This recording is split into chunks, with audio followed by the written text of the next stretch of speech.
Bom, cumprimento o povo de Deus com a paz do Senhor, amém? Amém. Nós queremos dar saudação para você também, nossos queridos irmãos, internautas, pastores, que estão por todo o Brasil e que estão sintonizados junto com a convenção, com a EBOM também, da CONAD CP. Sejam todos bem-vindos.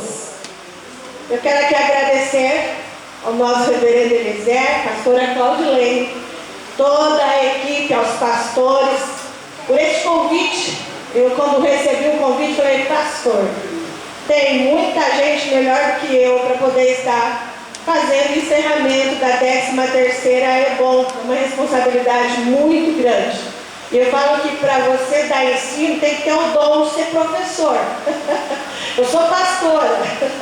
E nós temos, muitos homens e mulheres de Deus que têm o dom de ser professor de uma EBD. Inclusive nós temos, pessoas gabaritadas, abençoadas, preparadas. E então, meu agradecimento, a minha gratidão por ter nos escolhido para estar aqui essa tarde, junto com vocês, trazendo o estudo, o encerramento da nossa 13ª EBOM, que durante a semana passou aqui grandes pastores com ensinamentos maravilhosos sobre o Novo Testamento, honra, poder e glória, ou seja, reino, poder e glória. E agora fala assim, que fica difícil até a pastora Angélica vir aqui dar o ensino depois de ouvir, meu Deus, o pastor Valdemar pregando, dando estudo aqui. E olha, eu fiquei maravilhada. Quem ficou maravilhada aqui?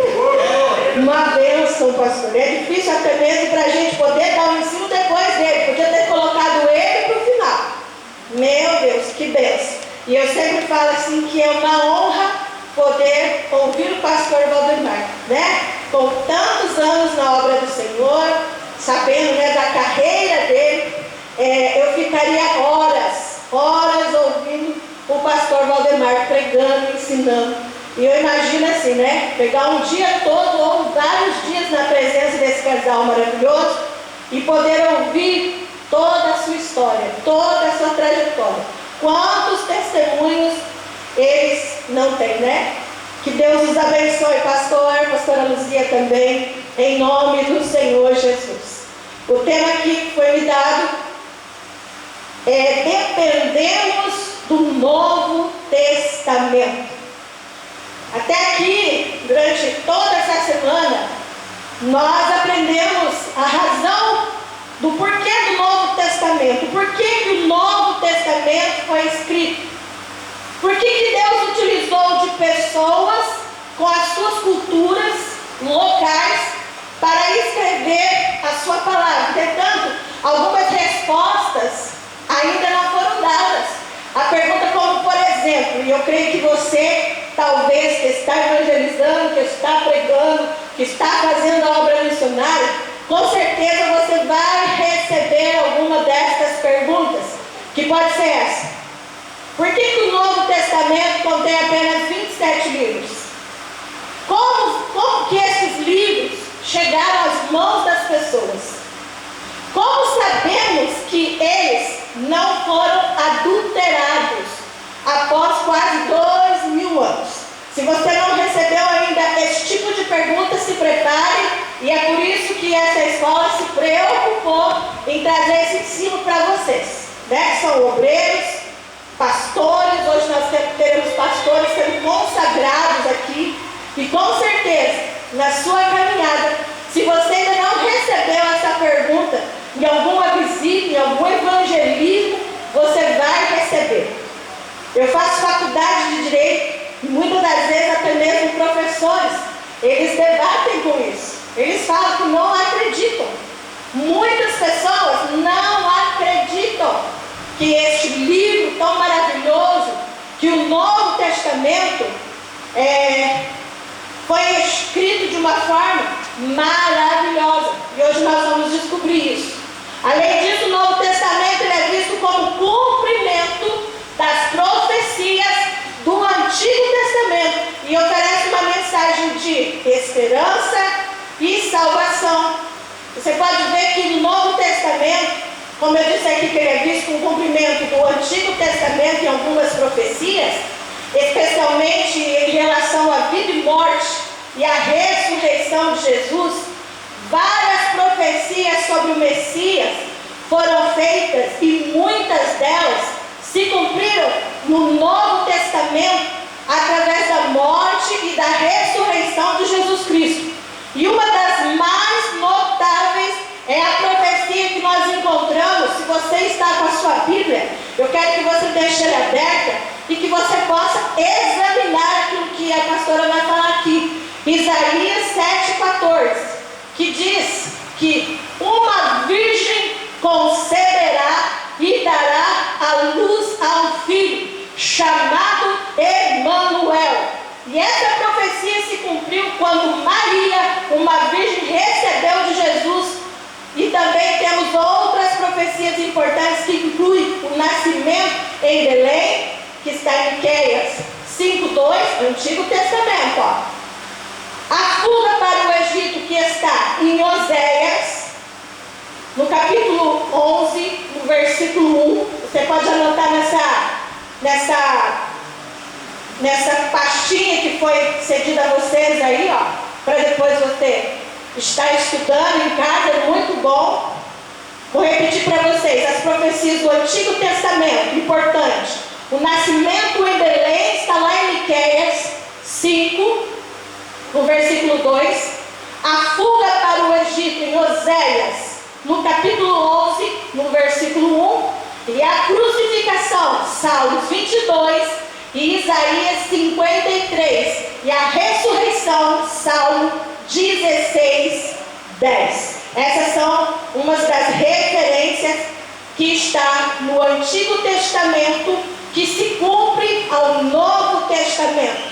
Você também receberá informações que lhe deixará seguro e poderá confiar no Novo Testamento.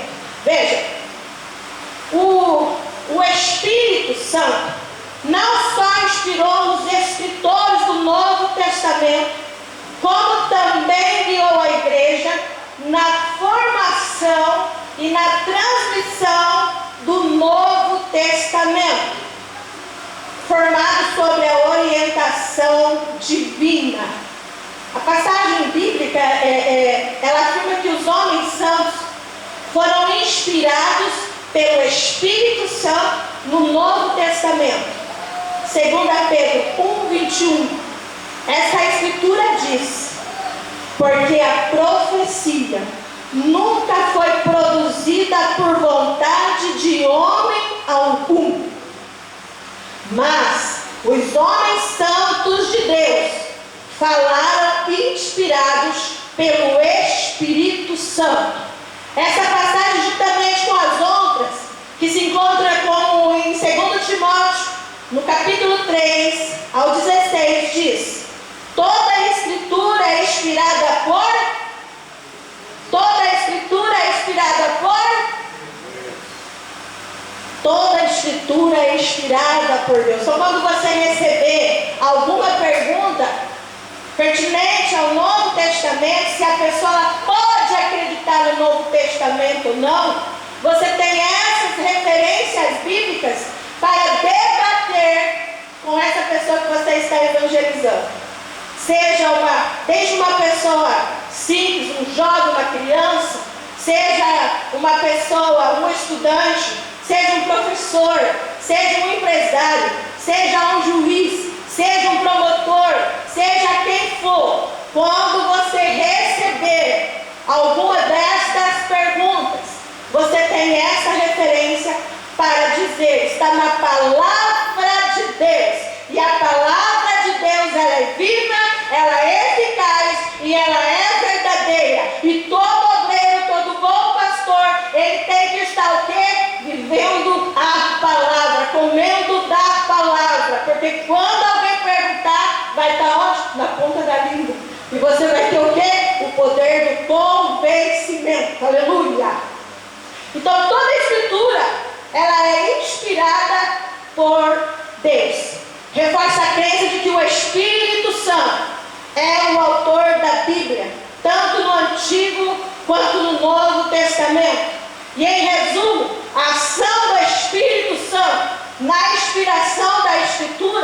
é o tema central. Oh, meu Deus, pulou aqui.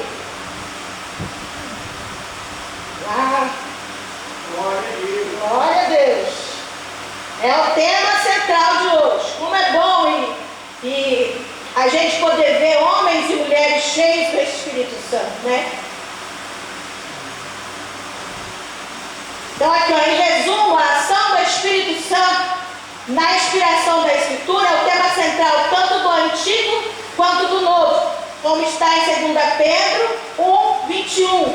É uma passagem chave que afirma essa atuação no contexto do Novo Testamento, que diz: porque nunca, jamais, qualquer profecia foi dada por vontade humana.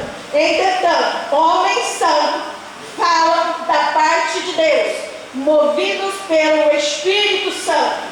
Este versículo enfatiza a origem da profecia humana, mais divina e inspirada pelo Espírito Santo. Ser cheio do Espírito Santo é fundamental para a vida cristã, pois capacita o crente a viver de acordo com a vontade de Deus. Aí eu te pergunto, você está cheio do Espírito Santo de Deus aqui? O homem e a mulher de Deus tem que buscar, tem que descer, assim como o pastor Valdemar. Nós estamos vivendo um tempo difícil, onde todo mundo corre atrás das suas coisas, dos seus afazeres, do seu trabalho. O cansaço vem, a fadiga vem, mas nós não podemos deixar de orar. Nós temos que vencer todos esses obstáculos e lembrar que nós precisamos ser cheios do Espírito Santo. Não é pecado trabalhar demais, não. O pecado é você deixar do trabalho, tome conta de tudo na sua vida. Temos que trabalhar sim, temos que correr atrás de coisas sim, mas nós não podemos deixar de buscar essa presença gloriosa. Essa semana mesmo eu conversei com nossos pastores da igreja, eu falei, precisamos subir para o monte. Jesus subiu para o monte. Precisamos nos posicionar. Falei com o pastor Marcos essa semana e testificou no coração dele. Por quê, pastores? Por que, obreiros? Se nós não buscarmos a presença do Espírito Santo, nós vamos ser vazios, nós não vamos ter essência. E o mundo lá fora está esperando em nós algo que possa preencher o vazio que está em cada coração. E esse algo se chama Jesus. E se eu levo a palavra, e se eu tenho Jesus na minha vida, eu tenho que ter a presença do Espírito Santo de Deus. Sem a presença do Espírito Santo de Deus, vai acontecer o quê? Eu vou ser um crente frustrado. Eita Deus! Sem a presença do Espírito Santo, nada vai acontecer. As pessoas vão olhar para você e vão dizer, mais um que vai lá com a Bíblia. Não, eu não quero ser comum mais nessa terra. Não estamos tendo tempo mais. Nós precisamos nos encher. Chega de ficar vendo rede social, chega de ficar vendo Facebook e tantos outros zombando do povo de Deus. É o povo de Deus que se posiciona, é o povo de Deus que ora, é o povo de Deus que levanta a mão, aleluia, para aquele que está tocado, aonde a sociedade não consegue trazer transformação, e através da unção, do poder, do Espírito Santo de Deus, aquela vida ela vai ser liberta, aquela vida vai sair do cativeiro, aquela vida que está no hospital desenganada, através da unção do Espírito Santo de Deus, essa vida vai receber através da sua vida uma palavra profética, aonde, aleluia, essa vida vai receber a cura, o milagre vai acontecer e a notícia vai correr pela cidade, pelos quatro cantos. E eu quero perguntar mais uma vez, tem homem, tem mulher cheio do Espírito Santo de Deus aqui?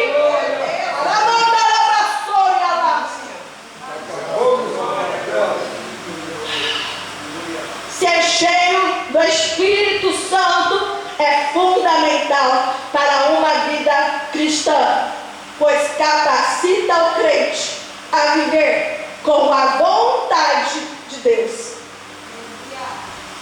Não ser cheio do Espírito Santo, como eu disse aqui, vem frustração e falta de propósito. A ausência do Espírito Santo pode gerar dificuldades em cumprir o propósito de Deus. Ou seja, você vai procrastinar, você vai retardar todas as promessas.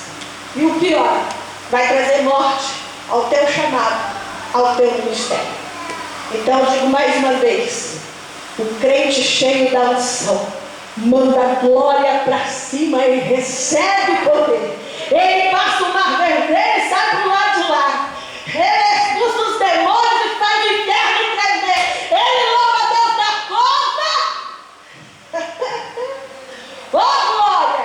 Pastora aqui é pentecostal. Eita, glória! Eita, eu orei tanto para esse ensino aqui que eu falei, Senhor, me dá graça. Me dá graça. Então eu quero ser cheio da unção do Senhor. Aleluia. O crente pode se sentir fraco sem a direção, incapaz de vencer as batalhas espirituais se não estiver cheio do Espírito Santo. Má influência e falta de santidade. Olha aí. Quando você não busca em oração, quando você não desce para oração, quando você não faz o seu jejum, quando você não se entrega aquilo que o Senhor quer que você viva, com certeza você vai viver tudo isso que está falando aqui e mais um pouco. A formação do Novo Testamento foi um processo que continuou por vários anos. Depois dos próprios livros que foram escritos, esses livros circularam fora, foram reunidos formando uma coletânea e foram usados pelos líderes eclesiásticos, oficialmente reconhecido pela igreja através do concílio oficial. E não muito depois da ascensão de Jesus ao céu, Deus impulsionou certos homens para que escrevessem os livros que você já estudou ou que você está estudando, ao conjunto dos quais chamamos de Novo Testamento. Os principais autores incluem o apóstolo Mateus, João, Pedro, Paulo, além dos discípulos como Marcos, Lucas, que escreveram sobre a orientação dos apóstolos. A princípio, os apóstolos pregaram com base em suas próprias experiências com Cristo, mostrando como ele cumpriria a sua pessoa e as profecias do Antigo Testamento, que se encontra, você que está anotando, em Atos capítulo 2, do 14 ao 41. Atos capítulo 2, do 14 ao 41. Pedro, porém, pondo-se em pé com os 11, levantou a sua voz e disse-lhes: homens judeus e todos que habitarem em Jerusalém, seja-vos isto notório e escutai as minhas palavras. Olha a autoridade de Pedro quando ele ia pregar a palavra do Senhor.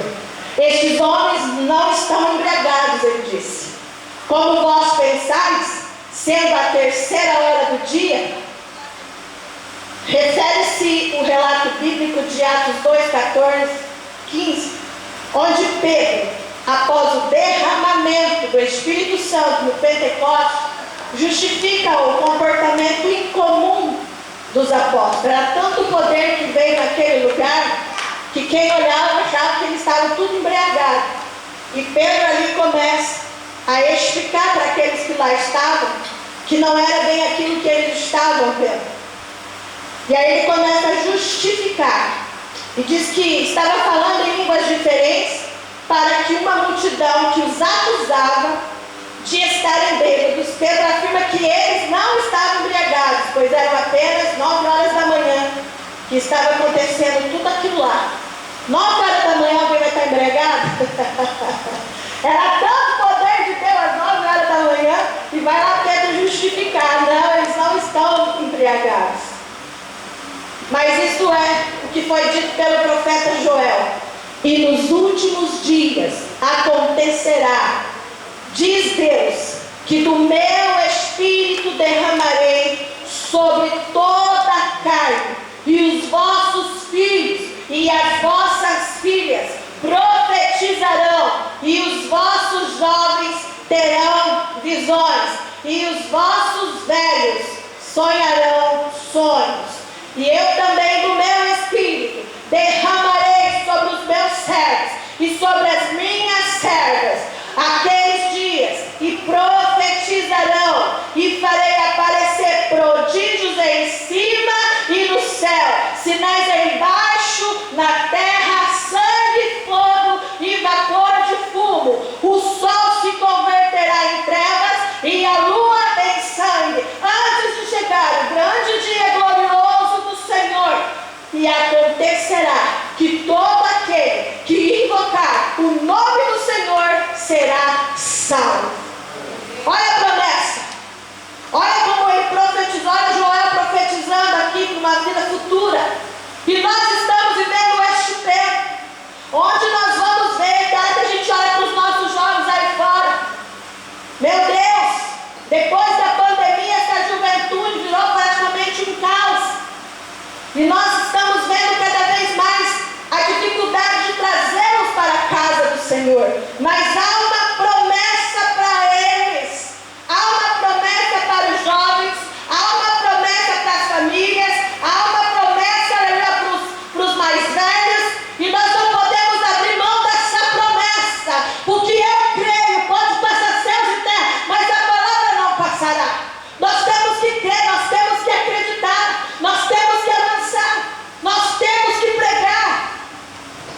Eu creio que eu vou ver essa juventude, aleluia, em que o inimigo se levantou tanto depois da pandemia. Eu profetizo lá na minha cidade, Jataizinho. Eu creio que este lugar vai ficar pequeno. Eu creio que virá jovens aqui, que vão passar pela porta falando: eu ouvi o louvor, eu ouvi a palavra. Ou vai ver algum crente andando pela rua, alguém vai parar e alguém vai falar de Jesus. E aí ele vai falar: eu quero servir este Jesus. Aonde você está que eu quero ir lá? Eu estou lá na ADN, eu estou lá naquela igreja. Vá lá, porque o que está acontecendo é muito grande, é muito forte. Nós temos que abrir a nossa boca para falar isso, falar onde nós congregamos, falar o que está acontecendo, declarando vitória, aleluia, nos cultos, declarando através da rede social, mas também visitando, aleluia. Temos que nos aproximar. Como eu disse, o povo está sedento.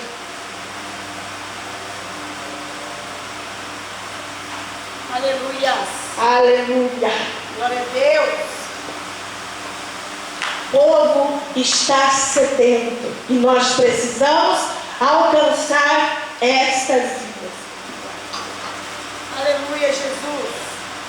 Pedro e Paulo e outros escreveram as epístolas e diversas igrejas e indivíduos a fim de confirmar por escrito aquilo que já haviam explicado através da pregação e do ensino oral. Finalmente, João recebe ordens para escrever coisas que Deus revelara a ele, a fim de demonstrar aos cristãos o que teria um lugar no futuro. João escreve sobre as revelações que recebe de Deus, e especialmente no livro de Apocalipse, onde descreve as visões, as mensagens que atribui a Deus dos anjos. Ele também escreve o Evangelho de João, que concentra na natureza divina de Jesus as suas epístolas, que abordam temas como o amor, a obediência a Deus e a importância de se afastar das coisas do mundo. A coletânea de 27 livros do Novo Testamento foi produzida entre 49 depois de Cristo e 95 depois de Cristo. Algumas igrejas locais trocaram os escritos entre si e foram feitas cópias de vários escritos. E antes de muito tempo, as igrejas de muitas cidades possuíam essas coisas, essas cópias. No próprio Novo Testamento, Pedro, ele escreveu sobre os escritos de Paulo, como se elas fossem uma unidade reconhecida. Está em 2 Pedro, no capítulo 3, do 15 ao 16. Qual que é o significado? Estejam sempre preparados para responder a qualquer que lhes pedir a razão da esperança que há em vocês. Contudo, façam isso com mansidão e respeito, conservando a boa consciência de forma com os que falam. Devia ter trazido meu mouse aqui. Então, maldosamente conturbam o procedimento de vocês, porque estão em Cristo, fiquem envergonhados de suas calúnias. Isso é que nós mais estamos vendo nesses últimos tempos, né, nas redes sociais, o quanto o povo de Deus está sendo perseguido, as igrejas estão sendo perseguidas, e tantas calúnias e tantas mentiras. E hoje em dia está até difícil para fazer vídeos, porque eles podem captar as imagens de pastores, de pregadores, e através da inteligência artificial mudar totalmente a sua fala. O computador vai pegar a sua voz e vai transformar, e muda até mesmo, porque quando nós vemos certos pastores na rede social, você pode notar que quando um pastor está falando algo absurdo, que chama, porque a rede social ela tem que chamar a sua atenção para você parar, para você ouvir, e aí vai falar algo absurdo, que é fora do contexto bíblico, que não é aquilo que o pastor quer falar. E aí você vai olhar nos lábios, o computador coloca certinho. Prova é desses bebês que está agora no Instagram fazendo o maior sucesso com aquelas coisas engraçadas que a gente para e fica vendo. Então, onde nós estamos sendo perseguidos dessa forma. Muito cuidado com aquilo que você posta. Muito cuidado com os vídeos. Principalmente quando Deus está usando alguém, está na presença do Espírito Santo ali, ou recebendo uma profecia. Antigamente não tinha essas coisas, e o fogo, a presença de Deus descia, vidas eram curadas, batizadas, a gente não precisava de nada disso. De nada disso. E hoje, através disso, infelizmente, nós pensamos, glória a Deus, temos redes sociais para alcançar o mais rápido, porque ela faz isso. Né? Quando nós queremos evangelizar, convidar, mostramos lá a igreja, chama a atenção, mas sempre tem os adeptos de Satanás que vai usar para distorcer, e nós precisamos vigiar nisso. Significa que além de ter fé, é importante viver de forma que nós devemos refletir sobre essa fé, sendo exemplos positivos, estando prontos para explicar suas crenças, que foi o que eu falei agora há pouco. Quando alguém vier até você, obreiro, até você, diaconisa, até você, evangelista, até você, pastor e pastora, perguntar sobre o Novo Testamento, questionar algo sobre a sua fé, naquilo que você crê, nós devemos estar prontos. 1 Pedro, no capítulo 3, 15, diz: santificai a Cristo como Senhor em vosso coração, e estais sempre preparados para responder com mansidão e temor todo aquele que vos pedir a razão da esperança que há em vós. No 1 Pedro também, 3:16. Tendo boa. Aleluia.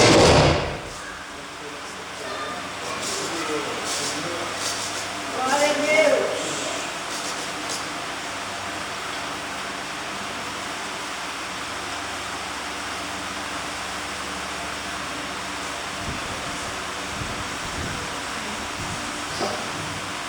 No ao vivo é assim, né? Imprevistos acontecem. Em 1 Pedro 3,16, tendo boa consciência, para que naquilo em que vos caluniam, como os malfeitores, sejam envergonhados os que lançam falsos testemunhos contra o vosso bom procedimento.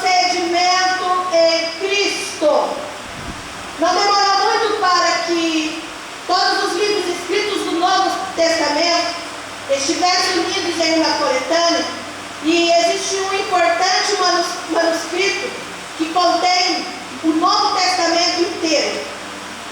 E ela é reconhecida pelos líderes eclesiásticos. Os livros do Novo Testamento foram reconhecidos como a palavra de Deus por aqueles que os receberam. Paulo, Pedro e demais pais da igreja, como Clemente, Policarpo, Papias, Justino Marte, Irineu, Tertuliano, Tassiano, Teófilo, Orígenes, Dionísio, aceitaram os livros do Novo Testamento como palavra de Deus.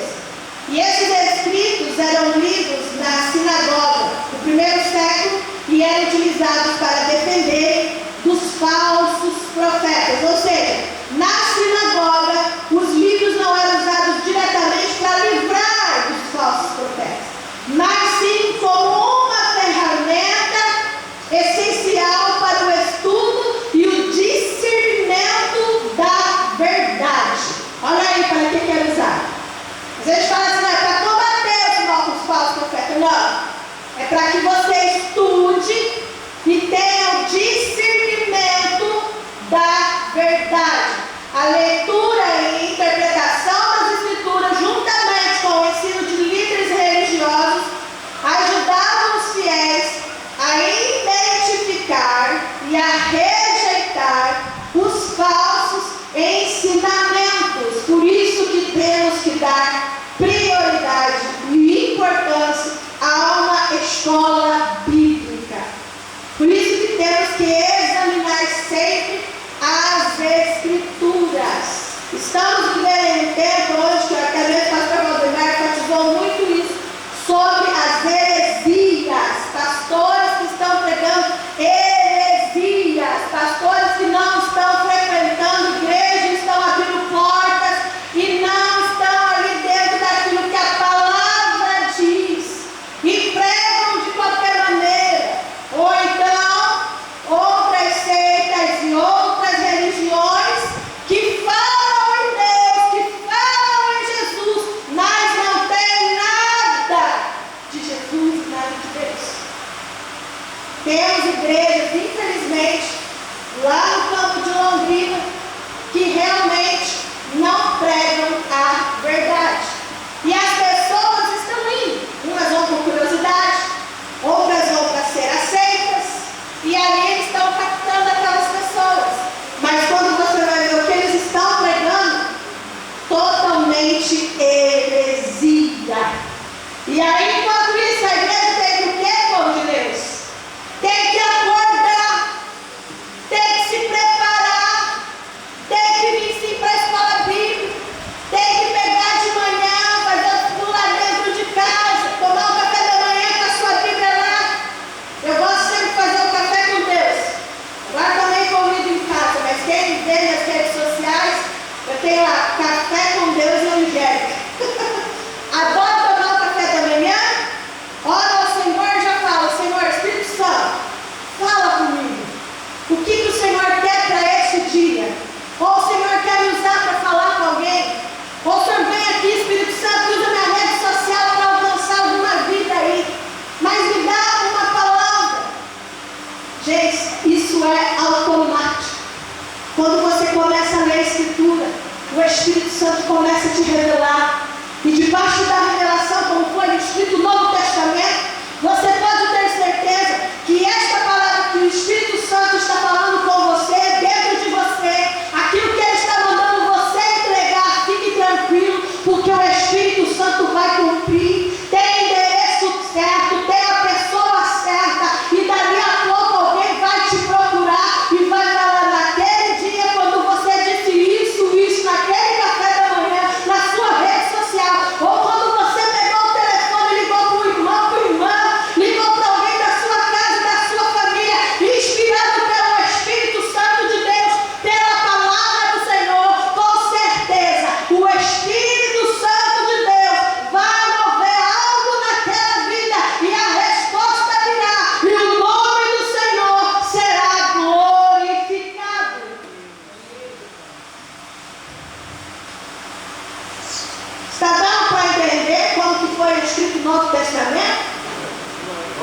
Aqueles homens foram inspirados por Deus para fazer a escritura. Ela está aqui, ela está na tua mão. E hoje o Espírito Santo quer usar você para que você possa também inspirar essa geração que o Senhor preparou para que eu e você pudéssemos resgatá-las para morar no céu de glória. Aleluia!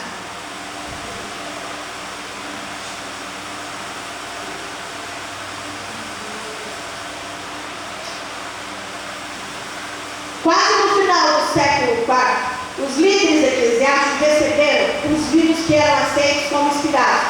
Os livros aceitos foram considerados pertencentes formados do cânon das Escrituras, isto é, o conjunto de escritos que são divinamente inspirados e autoritativos. 3 razões que foram necessárias para o reconhecimento formal do concílio: o aparecimento de outros escritos que estavam também aceitando como inspirados, a influência da lista ou canon incompleto de Márcio e a perseguição promovida por Diocleciano. Um acontecimento significativo dessa formação do Novo Testamento foi o terceiro concílio da Cártago, efetuado em 397 depois de Cristo. O concílio eclesiástico anteriores já se havia reunido em diversos lugares, como o concílio da Nicéia, 325 depois de Cristo, e vários outros. Cada livro, para passar pelo crivo, precisou satisfazer a todos os seguintes testes: a apostolicidade. Seu autor precisava ser apóstolo ou pessoa intimamente associada a um apóstolo. Olha aí, um apóstolo no contexto cristão é alguém comissionado por Jesus Cristo para pregar o Evangelho e estabelecer a igreja. As características de um apóstolo incluem ser um discípulo direto de Jesus, ter sido testemunha ocular da ressurreição e ser enviado para uma missão específica. Além disso, o apóstolo frequentemente demonstram qualidades como liderança, zelo pela fé e capacidade de ensinar e também discipular outras pessoas. Tinha que ter também o que? A espiritualidade. Precisava ter caráter espiritual, moral, ter moralidade, mais elevado, concentrado, com a sua atenção sobre pessoa e a obra de Cristo. Em um contexto assim espiritual, a moralidade espiritual, para ser reconhecido, significa que é uma pessoa a ser considerada virtuosa e digna de admiração, não apenas por suas ações externas, mas também por sua profunda conexão com os princípios espirituais e valores éticos. Olha aí, valores éticos, não é de qualquer maneira. A pessoa tem que ser exemplo, a gente tem que acreditar. Quanto mais lhe é dado, mais lhe é cobrado. Hoje nós vamos ter pastores a ser consagrados. No dia que eu fui ser consagrado, eu fui consagrada, a pastor olhou para mim e falou: olha, é um degrau muito alto. E quanto mais lhe é dado, mais será cobrado. As pessoas têm que ver em nós que somos realmente homens e mulheres de Deus, e a nossa vida ela não pode ter falhas. Nós temos que andar em retidão. É fácil isso, irmão? Nesse mundo aqui? Não é. É uma luta constante, mas nós precisamos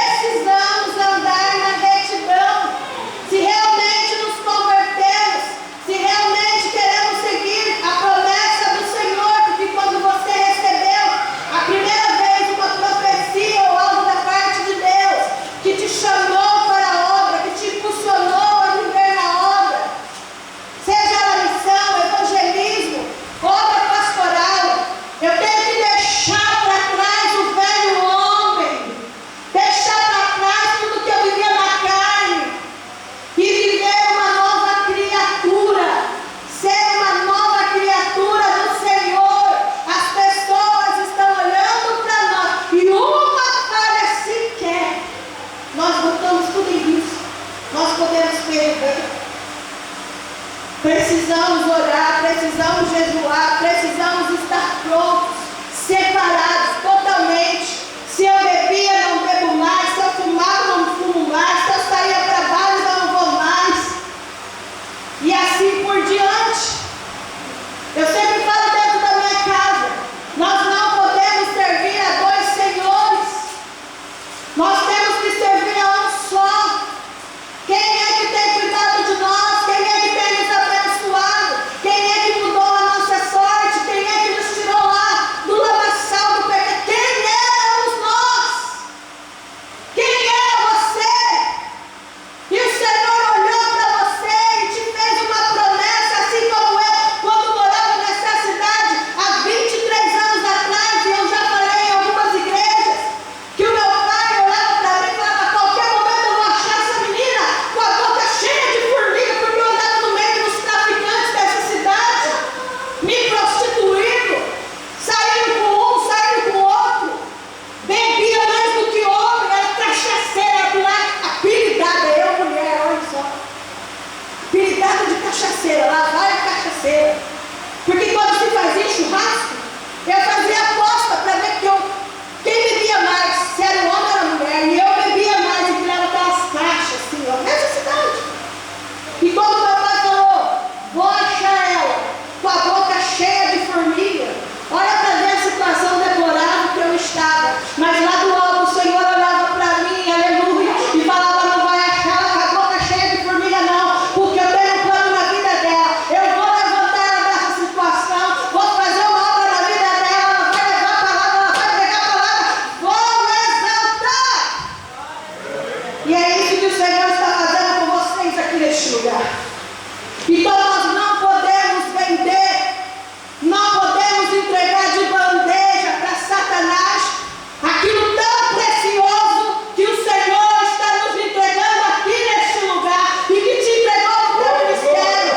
Quando Ele te chamou, quando você levantou a mão e falou assim: Senhor, chega, não mais eu, mas o Senhor, chega, eu não quero mais ser escravo de Satanás, mas eu quero viver tudo aquilo que o Senhor tem prometido para mim. Então não venda, não entregue e não deixa com que a sua carne fale mais alto. Seja fiel, seja constante, porque igual aquele hino, né, que fala: vai valer a pena. Se vai valer a pena você deixar tudo isso para viver o sobrenatural de Deus. Para aqueles que olharam para você e falaram: lá vai aquela, olhar e falaram: nossa, olha o que o Senhor fez na vida desse irmão, olha o que o Senhor fez na vida daquela moça, olha o que o Senhor fez na vida desse casal, aleluia.